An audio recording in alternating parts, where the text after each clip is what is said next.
नमस्कार. आज आपण उन्हाळी सुट्टीच्या खाऊसाठी मस्त अशा खाऱ्या शंकरपाळ्या कशा तयार करायच्या हे पाहणार आहोत. विशेष म्हणजे जरासुद्धा मैदा वापरलेला नाही, पूर्णपणे गव्हाचं पीठ वापरून ह्या शंकरपाळ्या तयार केलेल्या आहेत. त्यामुळे खूपच पौष्टिक तयार झालेल्या आहेत. शंकरपाळ्या पाहणा अगदी मस्त अशा खुसखुशीत आणि कुरकुरीत तयार झालेल्या आहेत. अजिबात तेलकट झालेले नाहीत.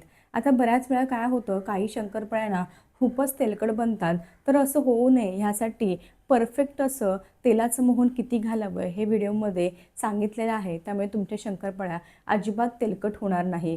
सर्व जे साहित्य आहे ना, ते आपले घरातील आमटीची जी वाटी असते ना, त्याच वाटीने मोजून घेतलेले आहे. त्यामुळे तुमच्या शंकरपाळ्यासुद्धा अशा परफेक्टच तयार होतील. आता शाळेला सुट्टी असली की मुलं काही ना काही नेहमीच आईकडे मागत असतात खाण्यासाठी. तर त्यांना छोट्या मोठ्या भुकेसाठी किंवा चहासोबतसुद्धा तुम्ही ह्या शंकरपाळ्या खाऊ शकता. खरंच खूप छान लागतात. अगदी डब्बा संपेपर्यंत कुरकुरीत आणि खुसखुशीत राहतात. अजिबात नरम वगैरे पडत नाही. मस्त अशा हलक्याशा सोनेरी रंगावरती ह्या शंकरपाळ्या तळून घ्यायच्या आहेत. हे पहा, अशा प्रकारे मी काही शंकरपाळ्या तळून घेतलेल्या आहेत. चला तर वेळ न वाया घालवता रेसिपीला लगेचच सुरुवात करूयात. जर तुम्हाला माझ्या रेसिपीज आवडत असतील तर चॅनलला जरूर सबस्क्राईब करा. त्यासोबतच नवनवीन रेसिपीच्या अपडेटसाठी बेल आयकॉन देखील प्रेस करा. अगदी निःशुल्क आहे. आणि हो, रेसिपी जर आजची तुम्हाला जराही कुठे आवडली असेल ना, तर व्हिडिओला लाईक जरूर करा. खाऱ्या शंकरपाळ्या तयार करण्यासाठी सर्वात आधी पीठ भिजवून घेऊयात. सर्व साहित्य तुमच्या घरातील कोणत्याही एकाच वाटीने मोजून घ्या, म्हणजे कशा शंकरपाळ्या अगदी परफेक्ट तयार होतील. हे पहा, मी बरोबर ह्या वाटीने 4 वाट्या गव्हाचं पीठ काढून घेतलेलं आहे. आपण नॉर्मली चपातीसाठी पोळीसाठी जे पीठ वापरतो ना, तेच घेतलेलं आहे. लगेचच ज्या वाटीने गव्हाचं पीठ मोजून घेतलं त्याच वाटीने मोजून 1 वाटी बारीक रवासुद्धा घ्यायचा आहे. रवा घेताना जाड रवा घ्यायचा नाही, शक्यतो 0 नंबरचा म्हणजे चिरोटे रवा जो असतो ना, तोच वापरायचा आहे. आता मी या ठिकाणी पूर्णपणे गव्हाचं पीठ वापरून आज शंकरपाळ्या तयार करत आहे. जर तुम्हाला गव्हाचं पीठ वापरायचं नसेल तर तुम्ही या ठिकाणी 4 वाटी मैदासुद्धा वापरू शकता. पण गव्हाच्या पिठामुळे आपल्या ह्या ज्या शंकरपाळ्या आहेत त्या खूपच पौष्टिक तयार होणार आहे. आता लगेचच काही मसाले ॲड करूयात. आपला जो पोहे खाण्याचा चमचा असतो ना, त्या चमच्याने साधारणतः सर्व मापं मी मोजून घेतलेली आहेत. मोठे 2 चमचे अख्खे जिरे घालायचे आहेत.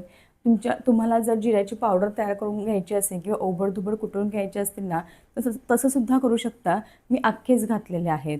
लगेचच 1 चमचा ओवा घालायचा आहे. मोठे 2 ते 3 चमचे पांढरे तीळ घातलेले आहेत. आपला जो पोह्याचा चमचा असतो त्या चमच्याने 1 चमचा काळी मिरी पावडर घालायची आहे.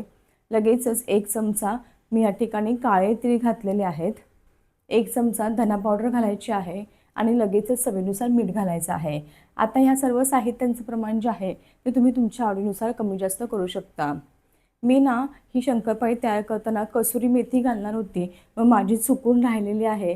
तर तुम्ही ह्यामध्ये ना 2 ते 3 चमचे कसुरी मेथी अशी हातावरती चोळून घाला. अजून शंकरपाळ्या चवीला छान होतात. माझी काढून ठेवली होती मी साईडला, पण चुकून घालायचीच विसरले. असो, काही हरकत नाही.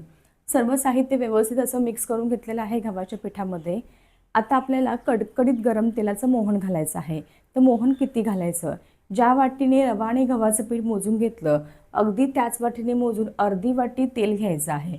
कडकडीत गरम करून घ्यायचं आहे आणि हे कडकडीत तेलाचं मोहन पिठावरती घालायचं आहे आणि व्यवस्थित असं चोळून घ्यायचं आहे. असं केल्यामुळे काय होतं, आपल्या ज्या शंकरपाळ्या आहेत ना, त्या खूपच मस्त अशा कुरकुरीत आणि खुसखुशीत तयार होतात. अजिबात संपेपर्यंत नरम पडत नाही. लक्षात ठेवा, तेलाचा वापर जास्त करायचा नाही. व्हिडिओमध्ये ज्याप्रमाणे प्रमाण सांगितलं ना, त्याचप्रमाणे अर्धीच वाटी तेल घ्यायचं आहे. जास्तसुद्धा घेऊ नका किंवा ह्यापेक्षा कमीसुद्धा घेऊ नका. हे पहा, चांगलं असं मी तेल जे आहे ते पिठाला चोळून घेतलेलं आहे. थोडंसं पीठ हातात घेऊन म्हणजे मुठीमध्ये दाबल्यानंतर छान असा गोळा तयार होतोय. याचा अर्थ आपण घातलेलं पिठाचं जे मोहन आहे ते अगदी परफेक्ट आहे. आता लागेल तसं अगदी थोडं थोडं साधं पाणी घ्यायचं आहे आणि छान असा पिठाचा गोळा मळून घ्यायचा आहे. जास्तीचं पातळ मळायचं नाही, थोडंफार घट्टच मळायचं आहे. जास्तीचं पातळ मळलं तर तुम्हाला व्यवस्थित शंकरपाळ्या कट करता येणार नाही. हे पहा, अशा प्रकारे अगदी थोडं थोडं पाणी घालून आपण शंकरपाळीसाठी लागणाऱ्या पिठाचा गोळा मळून घेऊयात. अशा पद्धतीने आपण हे पीठ जे आहे ते मळून घेतलेलं आहे. परफेक्ट मी या ठिकाणी कन्सिस्टन्सी पहा, अजिबात जास्तीचं पातळ मळायचं नाही, थोडंफार घट्टच ठेवायचं आहे. आता ना हे मळून घेतलेलं पीठ साधारणतः आपण एका 10 मिनिटासाठी झाकून ठेवूयात, म्हणजे चांगलं असं भिजेल. त्यानंतर आपण लगेच त्याच्या शंकरपाळ्या तयार करायला सुरुवात करणार आहोत. या ठिकाणी 10 ते 15 मिनिटं झाली. पीठ जे आहे ते मस्त असं मुरलं गेलं आहे. हे पहा, पुन्हा चांगलं असं मळून घेते. एकदम परफेक्ट कन्सिस्टन्सी आहे. यापेक्षा जास्त घट्ट नको किंवा यापेक्षा जास्तीचं पातळ नको. आता ना छोटे छोटे उंडे तयार करायचे आहेत आणि आपल्याला ह्याच्या पोळ्या लाटून घ्यायच्या आहेत आणि मग शंकरपाळे आपण कट करणार आहोत. हे पहा, अशा प्रकारे उंडा तयार करून घेतलेले आहेत. आता ह्याची चपाती किंवा पोळी लाटताना ना गव्हाचं पीठ किंवा मैदा लावायची अजिबात आवश्यकता नाही. अशीच ती पोळी मस्त अशी लाटली जाते. अजिबात कुठेही पोळपाटाला चिटकत वगैरे नाही. तुम्ही या ठिकाणी पाहू शकता, अशा प्रकारे मस्त अशी पोळी लाटून घ्यायची आहे. जेवढी शक्य होईल ना तेवढी एकदम पातळ पोळी लाटून घ्या. जेवढी तुम्ही पातळ पोळी लाटणार ना तेवढ्या तुमच्या शंकरपाळ्या एकदम कुरकुरीत तयार होतात, लक्षात ठेवा.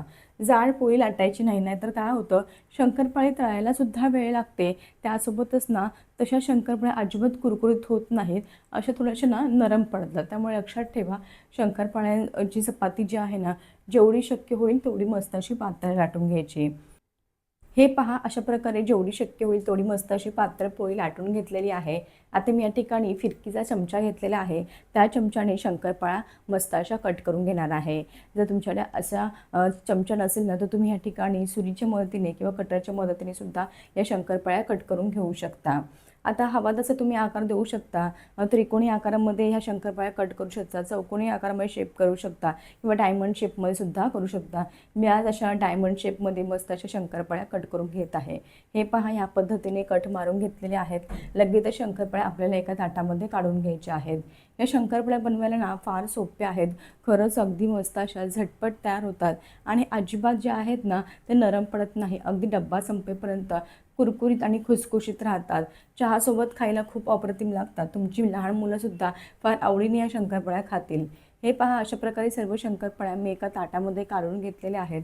याच पद्धतीने तुम्हाला मी अजून एक पोळी तयार करून दाखवते आणि त्याच्या शंकरपाळ्या ज्या आहे ना त्या तयार करून दाखवणार आहे.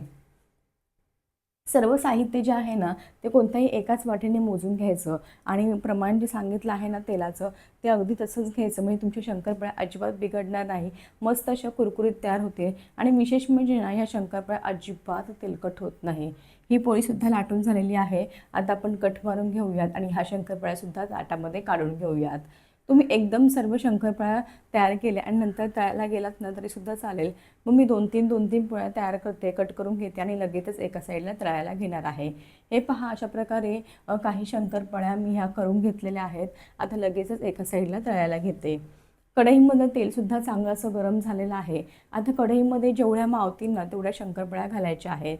तुम्हाला जरी आत्ता वाटत असेल तर की शंकरपाळ्या किती एकमेकांना चिकटलेल्या आहेत तरीसुद्धा काही काळजी करू नका. जेव्हा शंकरपाळ्या आपण तेलामध्ये तळायला जातो ना तेव्हा ते आपोआप मोकळ्या होतात. हे पहा, शंकरपाळ्या किती एकमेकांना चिटकलेल्या होत्या, आपण थोड्याशा तळल्या गेल्या ना की लगेच एकमेकांपासून मोकळ्या व्हायला सुरुवात होते. आता शंकरपाळ्या मस्त अशा सोनेरी रंग येईपर्यंत तळून घ्यायच्या आहे. तुम्ही या ठिकाणी पाहू शकता, शंकरपाळ्या घातल्या तेलामध्ये किती बुडबुडे होते. पण जेव्हा शंकरपाळीवरचे पूर्ण बुडबुडे कमी होतील ना तेव्हा समजावं शंकरपाळ्या मस्त तळून तयार आहे. आता शंकरपाळी तळताना तेल चांगलं असं गरम असणं फार आवश्यक आहे. एकदम कडकडीत देखील गरम करून घ्यायचं नाही, मध्यम गरम करून घ्यायचं आहे. एकदम धूर सुटेपर्यंत गरम करून घेतलं ना तर शंकरपाळ्या तेलात घातल्या जळू शकतात आणि अगदीच कमी गरम केलेलं असेल ना तर शंकरपाळी नरम पडते, भरपूर तेल पिते. त्यामुळे मध्यम बऱ्यापैकी तेल गरम करून घ्यायचं आहे. हे पहा, शंकरपाळीचा पहिला घाणा मी तळून घेतलेला आहे. मस्त असा रंग आलेला आहे. एका प्लेटमध्ये काढून घेऊयात. याच पद्धतीने आणखी काही शंकरपाळ्या मी तळून घेत आहे. तुम्ही या शंकरपाळ्यांना चहासोबत खाऊ शकता किंवा संध्याकाळी छोटे मोठे बुकेसाठी सुद्धा खाऊ शकता. या शंकरपाळ्यांना अगदी 4-5 वर्षांच्या पुढील मुलांपासून वयस्कर व्यक्तीसुद्धा खाऊ शकतात. इतक्या मस्त अशा कुरकुरीत आणि खुसखुशीत तयार झालेल्या आहेत. अजिबात कडक स्वरूपाच्या झालेल्या नाहीत. हे पहा, अशा प्रकारे दुसरी बॅच देखील मी तळायला घेतलेली आहे. ह्या शंकरपाळ्या देखील मस्त अशा तळल्या जात आहे. परफेक्ट शंकरपाळ्या तळून तयार झालेल्या आहेत. एका प्लेटमध्ये काढून घेऊयात. याच पद्धतीने आता मी उरलेल्या सर्व शंकरपाळ्या तयार करून घेते. हे पहा, अशा प्रकारे मी सर्व शंकरपाळ्या तयार करून घेतलेल्या आहेत. भरपूर साऱ्या शंकरपाळ्या ह्या ठिकाणी तयार झालेल्या आहेत. रंग पहा, अगदी सुरेख आलेले आहेत. मस्त अशा कुरकुरीत आणि खुसखुशीत आपल्या शंकरपाळ्या तयार झालेल्या आहेत. तुम्ही या ठिकाणी पाहू शकता अजिबात तेलकट झालेले नाही. व्हिडिओवरूनच तुम्हाला समजलं असेल. कशी वाटली तुम्हाला माझी ह्याची रेसिपी? आवडली असेल तर उन्हाळी सुट्टीच्या खाऊसाठी या गव्हाच्या पिठाच्या खाऱ्या शंकरपाळ्या आवर्जून बनवा. सर्व मुलं आवडीने खातील, अगदी घरातली व्यक्तींना सुद्धा आवडतील ही माझी 100% खात्री आहे. रेसिपी आवडली असेल तर जरूर करून पहा कशी झाली.